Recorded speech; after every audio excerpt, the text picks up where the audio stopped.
स्वागत दर्शक बंधु मु अशोक। आज आम नागेश्वर न्यूज आम कवि लेखक कैमेरा टीम सहित आम आज आसी पहुंचीचु जाजपुर जिला अंतर्गत कुआखिया स्थित ओडिशा अंडेईगोड़ा ग्राम रे। एठारे अछंती जने कवि, जने लेखक, जने शिक्षक, जने समाजसेवी श्रीजुक्त प्रहलाद पंडा। 1966 मसीह पिता स्वर्गत 1966 मसीह पिता स्वर्गत काशीनाथ पंडा और माता रूपराणी पंडा कलमंडन करी जन्म नियंती प्रहलाद। तेबे आसंतु देखिबा तांको विषय किछि रोचक तथ्य।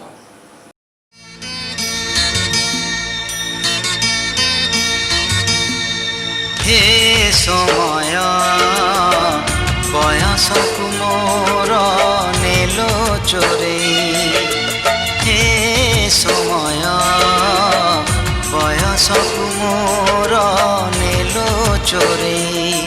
को सिंधु करे देलो लुचेई, को सिंधु करे देलो लुचेई। हे समय नेहुरा होची हली मु करूची मु पिला दिन मते दिया। प्रहलाद पंडा बाल्य जीवन थिला अति चपल। पिता स्वर्गत काशीनाथ पंडा थिले जने अमायिक व्यक्तित्व। धीरे धीरे समय स्रोत शशिकला परी बढ़िबा लागंती प्रहलाद।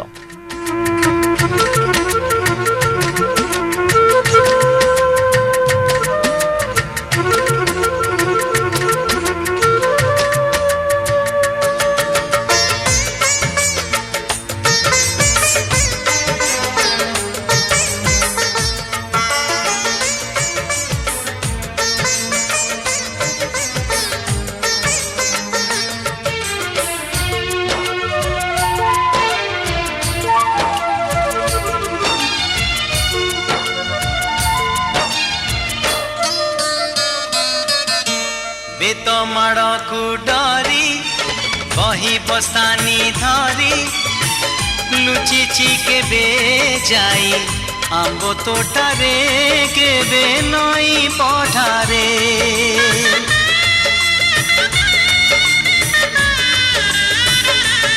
ओ पुरुणा खाता चिरी कागज डंगा करी भसेई देइची मु बरसा ठारे घरे दांड दुआरे। ओ कुकेते मिछ कहिची हरा बेले लुची आंब तोड़ीची चोरी करी पुणी धरा पड़ीची कान धरी उठ बस हेची।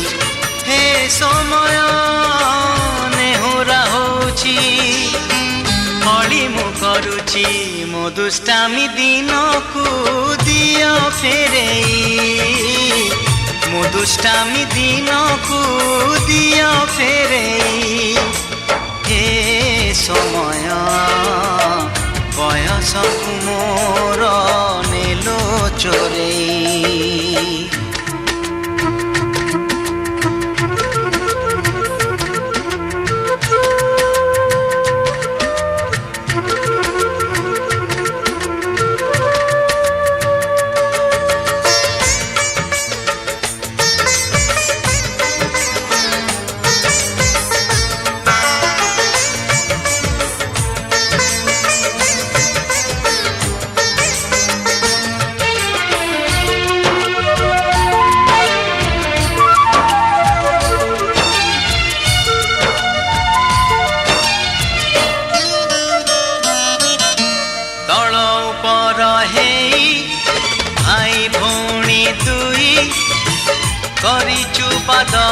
केते रुसिचु केते छोटो छोटो कथारे।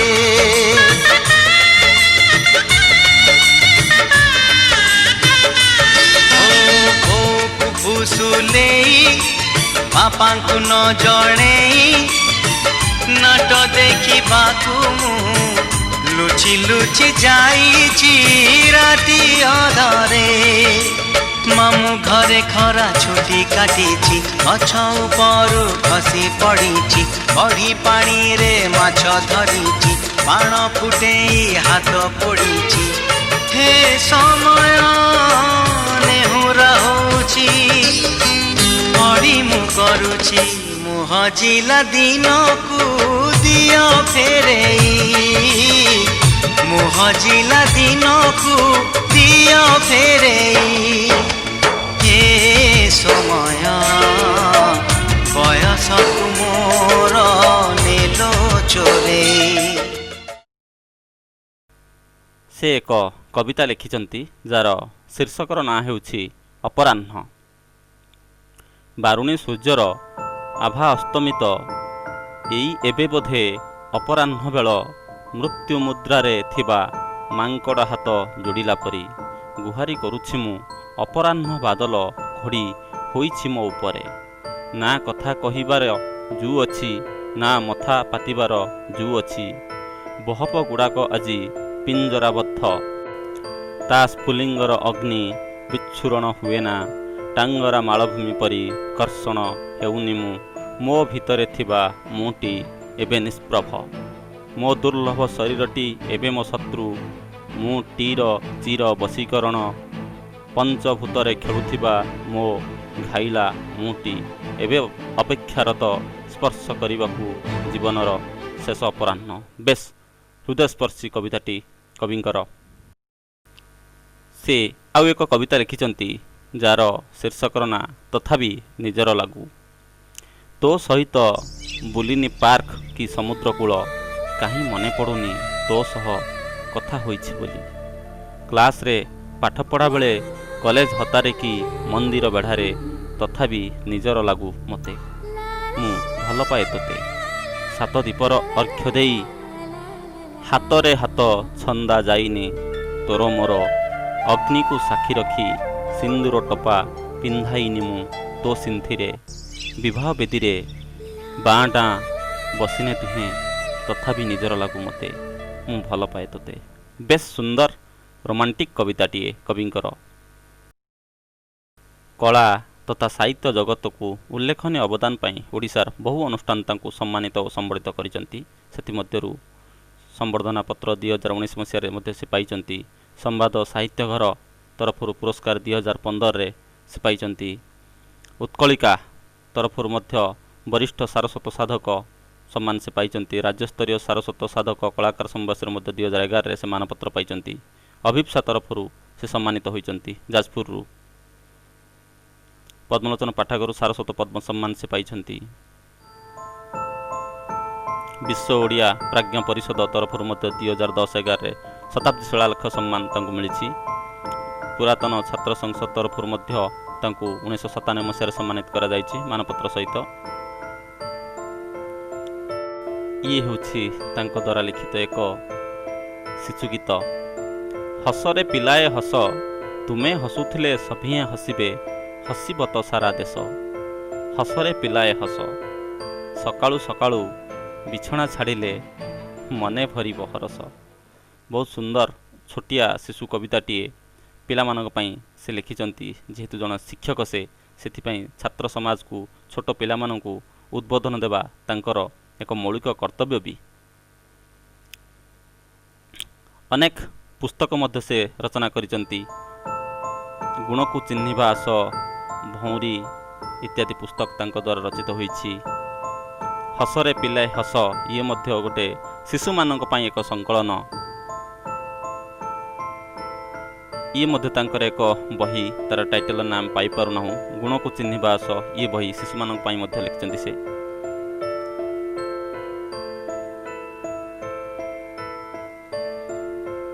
तथापि निजर लागू ये मध्य एक कविता संकलन तांकर अटे। भौरी ये मध्य तांको द्वारा लिखित एक संकलन।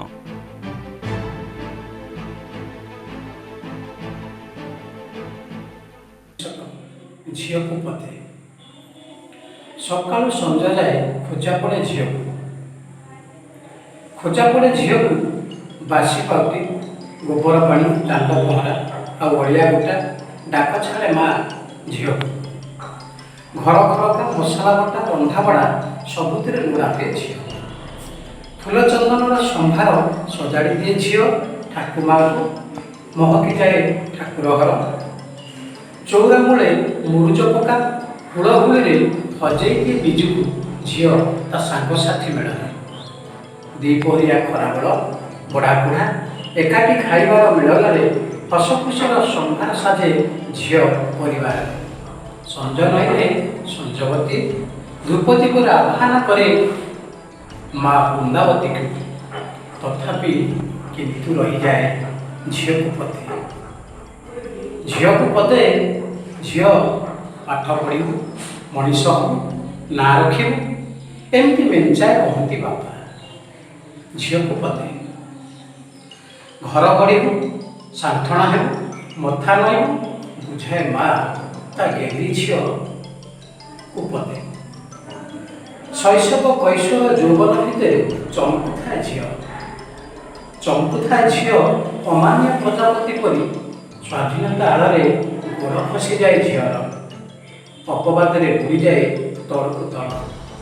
ପରାଧୀନର ପାଖୁଡ଼ାରେ ସ୍ୱାଧୀନ ସୁଗନ୍ଧ ସାଇତିରେ ଭିତରି ଯାଏ ମହକ। ଛାପିଯାଏ କେତେ କେତେ ସ୍ମୃତିର ଝଲକ। ଏ ହେଉଛି ଝିଅକୁ ପଦେ। ପ୍ରହ୍ଲାଦ ପଣ୍ଡା ପିଲାଟି ଦିନରୁ ବହୁ ଉଚ୍ଚ ଅଭିଳାଷୀ ଥିଲେ। ଅନେକ ପତ୍ରପତ୍ରିକାରେ ତାଙ୍କର ଲେଖାମାନ ପ୍ରକାଶିତ ହୋଇଛି, ଯଥା ସ୍ମୃତିଲିପି, ଗଙ୍ଗଶିଉଳି, ଗୋବର୍ଣ୍ଣିକା, ଆଶା, ଆହ୍ୱାନ, ଆଲେଖ୍ୟ, ନବକାକଳି, କସ୍ତୁରୀ, ନୂଆ ଯୁଗର ନୂଆ ସକାଳ, ପ୍ରଜ୍ଞାଶ୍ରୀ, ଶୁଭଶଙ୍ଖ, ବାଳକୃଷ୍ଣ ଇତ୍ୟାଦି। ଏତଦ୍ ବ୍ୟତୀତ ସେ ବହୁ ଅନୁଷ୍ଠାନ ସହିତ ଜଡ଼ିତ ଅଛନ୍ତି ଏବଂ ବହୁ ପଦବୀରେ ଥିଲେ ଆଉ ଏବେ ଅଛନ୍ତି ମଧ୍ୟ।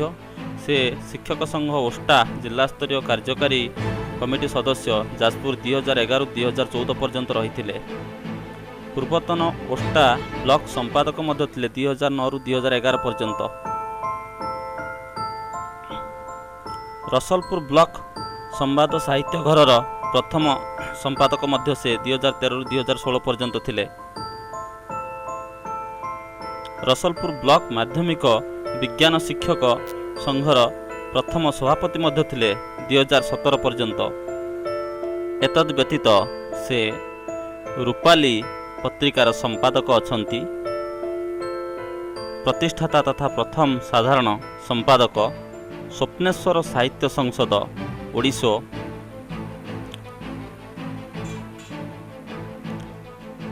ଅନେକ ପୁରସ୍କାର ଓ ସମ୍ବର୍ଦ୍ଧନା ସେ ପାଇଛନ୍ତି, ସେଥିମଧ୍ୟରେ ପରିବେଶ ସମ୍ମାନ, ଶିକ୍ଷକ ସମ୍ମାନ,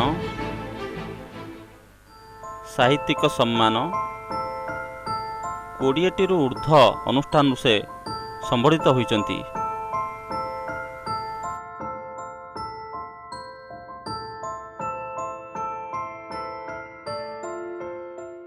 ଆପଣ କେବେ ଓ କାହା ପ୍ରେରଣାରେ ଲେଖାଲେଖି ଆରମ୍ଭ କଲେ? ଲେଖାଲେଖି ମନୁଷ୍ୟର ଅନ୍ତର୍ନିହିତ ଗୁଣ।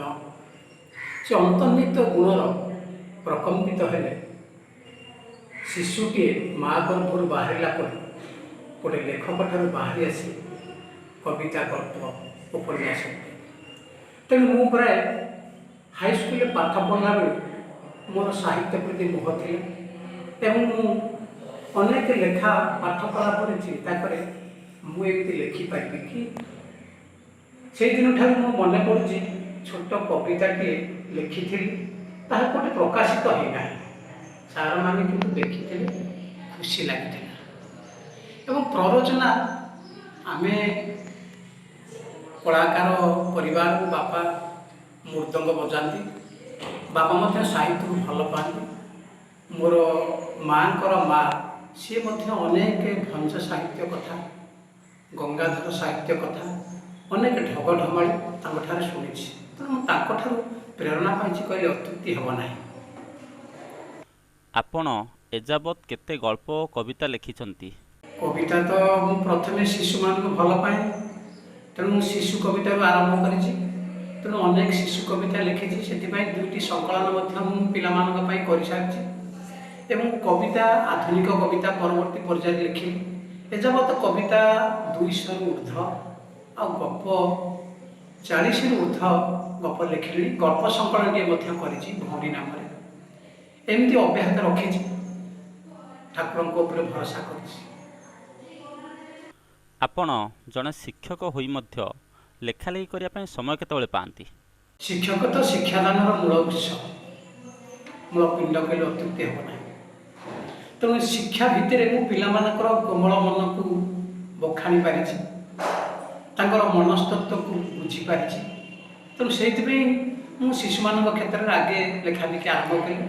ସମୟ ତ ସମସ୍ତଙ୍କ ପାଇଁ 24 ଘଣ୍ଟା। ଜଣେ ଛୋଟ ଶ୍ରମିକ ଠାରୁ ଆରମ୍ଭ କରି ପ୍ରଧାନମନ୍ତ୍ରୀ ପର୍ଯ୍ୟନ୍ତ ସେ 24 ଘଣ୍ଟା ଭିତରେ ସମସ୍ତେ ସୀମାବଦ୍ଧ। କିନ୍ତୁ ଯିଏ ନିଜକୁ ଯେତେ ବ୍ୟସ୍ତତା ଭିତରେ ଗଢ଼ି ତୋଳେ ସେ ସମୟ ନିଶ୍ଚିତ ପାଇବ। ଯଦି ଆମେ ଆଇଡଲ୍ ହେଇକି ବସିବା ତାହେଲେ ଆମକୁ ସମୟ ମଧ୍ୟ ପର୍ଯ୍ୟାପ୍ତ ବଢ଼ିବ। ଆମେ ମଧ୍ୟ ବିଭିନ୍ନ ପ୍ରକାର କୁସଙ୍ଗ କୁତ୍ସାରଟନା ମନକୁ ସେଇ ଦିଗରେ ଆଗେଇ ନେବା। ତେଣୁ ମୋ ମତରେ ଯେତେ ବ୍ୟସ୍ତ ରହିବ ମଣିଷ ସେତେ ନିଜର କର୍ମମୟ ଜୀବନକୁ ଚିକିମିକି କରିବ ବୋଲି ମୁଁ ଆଶା କରୁଛି। ଆଜିର ଛାତ୍ର ସମାଜ କେତେକାଂଶରେ ଉଚ୍ଛୃଙ୍ଖଳିତ ଭଳି ମନେ ହେଉଛି, କ'ଣ କହିବେ ସେମାନଙ୍କୁ ତଥା ଅଭିଭାବକମାନଙ୍କୁ? ଛାତ୍ରଛାତ୍ରୀ କେବେ ଶୃଙ୍ଖଳିତ ହେଇପାରିବେ ନାହିଁ। ତେଣୁ କଥାରେ ଅଛି, ଗୋଟେ ପରମ୍ପରା ସଂସ୍କୃତି ସମ୍ପନ୍ନ ବଂଶଧରର ପିଲାମାନେ ତାଙ୍କୁ ଯାହା କହିଲେ ବି ମଧ୍ୟ ସେ କେବେ ଅପସଂସ୍କୃତିକି ବା ଅପସଂସ୍କୃତିର ଆଚରଣକୁ କେବେ ଅଙ୍ଗେ ନିଭା କାମରେ ପରିପ୍ରକାଶ କରିପାରିବେ ନାହିଁ। ସମୟ ବଦଳିଛି, ଆଧୁନିକତା ନାମରେ ଆମେ ସମସ୍ତେ ଆଜି ଓତପ୍ରୋତ ଭାବେ ଜଡ଼ିତ। ତେଣୁ ଉଗ୍ର ଆଧୁନିକତା ନାମରେ, ସ୍ୱାଧୀନତା ନାମରେ କିଛି ଛାତ୍ର ମଧ୍ୟ ଉଶୃଙ୍ଖଳିତ ହେଉଛନ୍ତି। ସେଥିପାଇଁ ମଧ୍ୟ ଆମର ଶିକ୍ଷା ବ୍ୟବସ୍ଥା ଦାୟୀ। ଯଥା ବିଦ୍ୟାଳୟମାନଙ୍କୁ ମାଡ଼ ଉଠିଯିବା, ପ୍ରକୃତରେ କ'ଣ ଶିକ୍ଷକ ବାଡ଼ାଏ ଗୋଟେ ପିଲାର ହାଡ଼ ଗୋଡ଼ ଭାଙ୍ଗିବା ପାଇଁ? ଗୋଟେ ପିଲାକୁ ବାଟକୁ ଆଣିବା ପାଇଁ, ତାର ଶିକ୍ଷା ବୃତ୍ତିକୁ ସେ ଅଧିକ ଭଲ ପାଇବା ପାଇଁ କେଉଁଠି ଶିକ୍ଷକ ଟିକେ ବାଡ଼େଇ ଦିଅନ୍ତି ବା ଚଢ଼ ଚାପଟେ ପକାଇ ଦିଅନ୍ତି। ତେଣୁ ସେ କଥା ଯଦି ଆମେ ଦେଖିବା, ଛାତ୍ର ସମାଜ ସମସ୍ତେ ଉଶୃଙ୍ଖଳିତ ନୁହନ୍ତି। ତେଣୁ ଅଭିଭାବକଙ୍କୁ ମୁଁ ଏଇ ସନ୍ଦେଶ ଦେବି, ପ୍ରତ୍ୟେକ ଅଭିଭାବକ ମାନେ ତାଙ୍କ ପିଲାମାନଙ୍କୁ ପାଠପଢ଼ା ସହିତ ନିଜର ଧର୍ମ ସଂସ୍କୃତି ସମ୍ପନ୍ନ ଜ୍ଞାନ ବା ସାଂସ୍କୃତିକ ଜ୍ଞାନ ତାଙ୍କୁ ପ୍ରଦାନ କରନ୍ତୁ। ନିଜ ବଂଶ ପରମ୍ପରା ଉପରେ ଜୋର ଦିଅନ୍ତୁ। ତାହେଲେ ପିଲାମାନେ ନିଜ ନୈତିକତାକୁ ଭୁଲି କେବେ ଅନୈତିକ କାମରେ ସେ ଲିପ୍ତ ହେବେ ନାହିଁ। ତେଣୁ ସବୁ ପିଲା, ସବୁ ଶିଶୁ, ସବୁ ପିଲା ଭଦ୍ର ଭଲ, ସେମାନେ ଦେବ ଶିଶୁ।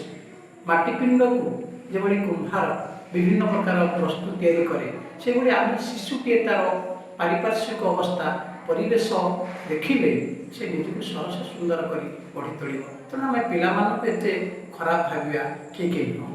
ସ୍ଥାନ କାଳ ପାତ୍ର ନିର୍ବିଶେଷରେ ସେମାନେ କାଳକ୍ରମେ ଟିକେ ପରିବର୍ତ୍ତନଶୀଳ ହେଇଯାନ୍ତି, ଯାହାକୁ ଆମେ ଉଗ୍ର ଆଧୁନିକତା କହୁଛେ। ଆଉ ଆମ ଶିକ୍ଷା ବ୍ୟବସ୍ଥା ଆଉ ଯଦି ଟିକେ ପରିବର୍ତ୍ତନ ହୁଅନ୍ତା, ବଦଳି ଯାଆନ୍ତା, ଶିକ୍ଷକ କୈନ୍ଦ୍ରିକ ହୁଅନ୍ତା, ତାହେଲେ ପିଲାମାନେ ମଧ୍ୟ ନିଜ ଗୁଡ଼ାରେ ଶଗଡ଼ ଗଡ଼ିଲା ପରି ସେମାନେ ମଧ୍ୟ ଆଗକୁ ଯାଇପାରିବେ। ତାଙ୍କର ଆଉ ଏକ କବିତା ହେଉଛି ଗୁଣକୁ ଚିହ୍ନିବା ଆସ।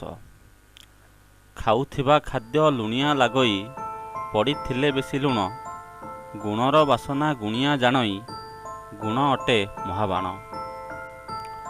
ସୁବାସିତ ଫୁଲ ସୁରଭି ଭିତରେ, ଉଡ଼ି ଆସେରେ ଭ୍ରମର, ପାଠପଢ଼ା ଗୁଣ ପାଠୁଆ ବତାଏ, ପିଲାଏ କର ଆଦର। ଶ୍ୱାନ କୁଆ ପରି ସେବକ ସାଜିଲେ, ଧରା ହୁଏ ପରିଷ୍କାର, ଗୁଣକୁ ଚିହ୍ନିବା ଆସରେ ପିଲାଏ କରି ନୂଆ ଆବିଷ୍କାର। ଗରିବ ଗୁରୁବା ଆମ ପାଶେ ରହି, ବଞ୍ଚନ୍ତି କଷ୍ଟରେ କେତେ, ଦାନ ଦେଇ ତାଙ୍କୁ ସାହାଯ୍ୟ କରିବା, ଯଦିବା ପାରୁଛ ସତେ।